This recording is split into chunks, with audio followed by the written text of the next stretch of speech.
when Iowa reached out and had asked, if I was interested, that was something that I thought was Jane looking outside the box. I think sometimes, you get pigeonholed into, well, you don't have Division I experience. I'm not even sure what that means. You are who you are. You have a template of what you're about. You're always going to be adaptable in terms of recruiting. In terms of, or you should be adaptable in terms of who you're recruiting now and what regions. But and then when I got to meet the people here, it gave me a lot of the similar feelings and experiences that I had at my other institution. The people were very prideful about the university.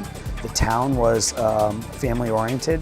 I wanted to be a place where I could win at and was going to be supported to have the opportunity to win at. Not just to say I was a Division I coach or I was the coach at the University of Iowa. And so all those areas together, and then the biggest thing was my family supported me in that move. They're very excited about this opportunity and can't wait to get down here and join that experience with me. Aside from watching 1 or 2 games, I'm really not going to watch games from last fall. And that is just about giving everybody a clean slate. I know what my expectation levels are and how I would like to play. I'm a highly competitive individual. I want our girls to be highly competitive as well. I like to use a deep roster in how we play and have a good mix of athleticism and technical soccer, high IQ players. Again, I have a feeling I know what's on the roster. I do know we need to get a little deeper based on what was playing, who played last year. And there are some players who I feel like can step into that role. I'd like to play a 4-3-3 in a system, an attacking-minded system where it's opened up, and when we have the ball, we're comfortable with the ball at our feet, and we can play under pressure and keep the ball. And really, it's a game of possession. Quick striking when the opportunity exists, but other than that, we have the ball, you chase and get it.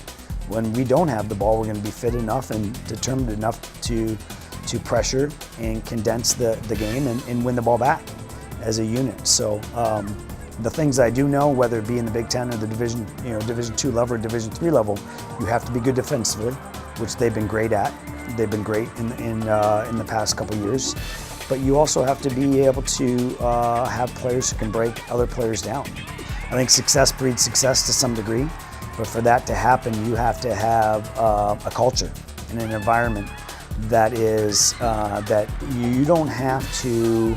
The coach doesn't have to be the ones holding people accountable, whether it be getting better individually, whether it be attention to detail, as small as something for hydration and nutrition as it is, bettering yourself in the summer. So I think to be able to sustain this, the players need to hold some sort of an accountability for themselves. Buy into the template that we're gonna deliver for them, provide them, and then we need players to develop. Right now we're very upperclassmen laden in terms of the players that have been playing, and I've been very vocal with the rest of the program and the roster. The time is now, not when the seniors graduate. The time is now for you to develop and grasp that opportunity. And I think if we can do that, then that program will be more competitive and deeper, and we'll be able to sustain the success year in and year out.